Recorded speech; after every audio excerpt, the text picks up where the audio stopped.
Salut les petits sorciers! Donc aujourd'hui on se retrouve pour une nouvelle vidéo. Nous allons vous présenter la maison de Gryffondor. C'est parti! Alors, aujourd'hui avec Lucien, on tourne avec notre cousine Lola, qui adore aussi Harry Potter et qui va nous aider à tourner cette vidéo tout simplement. Forcément. Donc, on y va tout de suite, vous êtes d'accord? Ouais.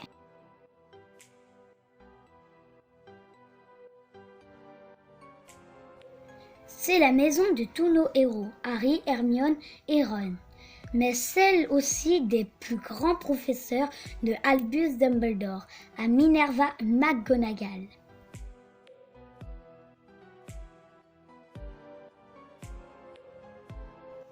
Les directeurs connus de cette maison sont Godric Gryffondor, Albus Dumbledore ou même Minerva McGonagall.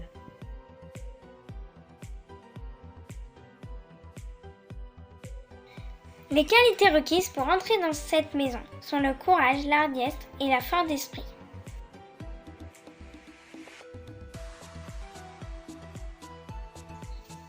Pour se rendre dans la tour Gryffondor qui se trouve à un angle de la cour pavée, proche de la tour de l'Orge, veuillez emprunter les escaliers mouvants jusqu'au 7e étage. Parvenu devant le portrait de la grosse dame, le mot de passe vous permet d'accéder à la salle commune. Pour information, le dortoir partagé par Harry et Ron se trouve juste au-dessus de cette salle. On y accède par un escalier en colimaçon desservant le dortoir des garçons, un sort interdisant l'accès des garçons à l'escalier des filles.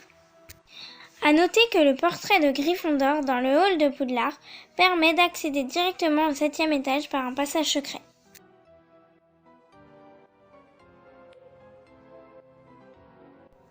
Né aux environs du 5e siècle, probablement dans la région du village qui a pris son nom, Godric's-Hollow, Godric Gryffondor n'était pas seulement un très grand sorcier, mais aussi un bretteur d'exception, le meilleur de ces temps troublés de mémoire de sorcier. Un talent entré dans la légende, associé à la fabuleuse épée qui porte son nom, forgée à sa demande par le grand orfèvre gobelin Ranulf Ier. Les valeurs de bravoure et de courage que défend Gryffondor sont au fondement même de sa philosophie. Rejetant toute discrimination arbitraire, Gryffondor jugeait l'individu à sa valeur et non à ses origines ou sa fortune. D'où sa volonté, lorsqu'il a confondé l'école Poudlard, d'accepter les sorciers d'origine, y compris de parents moldus. Il a donné à la maison qui porte son nom ses couleurs, le rouge et or, ainsi que son emblème, le lion. C'est aussi Gryffondor qui a doté Poudlard du Choixpeau.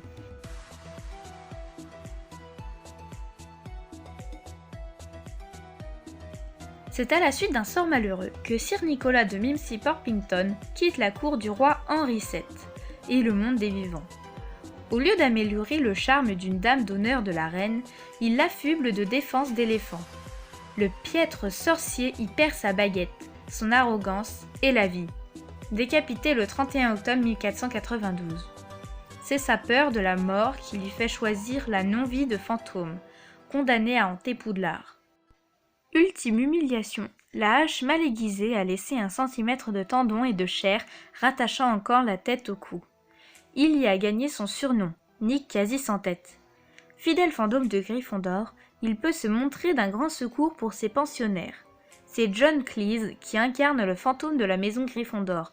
Humoriste, auteur et comédien, John Cleese est l'un des Monty Python dont J.K. Rowling est une inconditionnelle.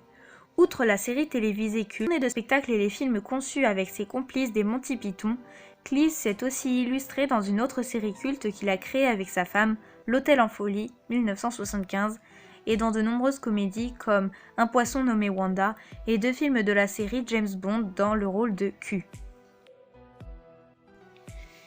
Si vous allez à Gryffondor, vous rejoindrez les courageux, les plus hardis et les plus forts sont rassemblés en ce haut lieu. Extrait d'une chanson du Choixpeau magique.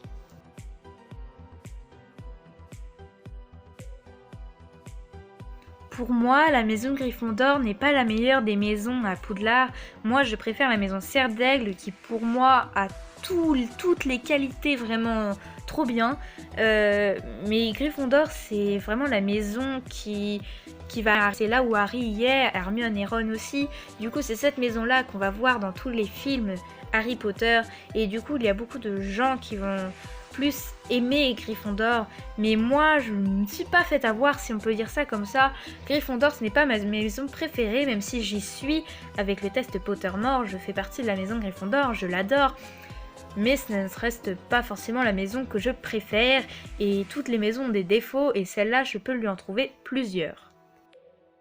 Moi, comme un petit peu tous les gens, j'aime bien la maison de Gryffondor, mais comme Margot, je me dis que toutes les maisons ont des défauts et des qualités. Mais vu qu'on parle plus de la maison de Gryffondor dans les films, je trouve qu'il y a plus de personnes qui aiment la Gryffondor. Du coup, on parle moins des autres maisons. Du coup, c'est pour ça que je pense qu'on préfère plus la maison Gryffondor.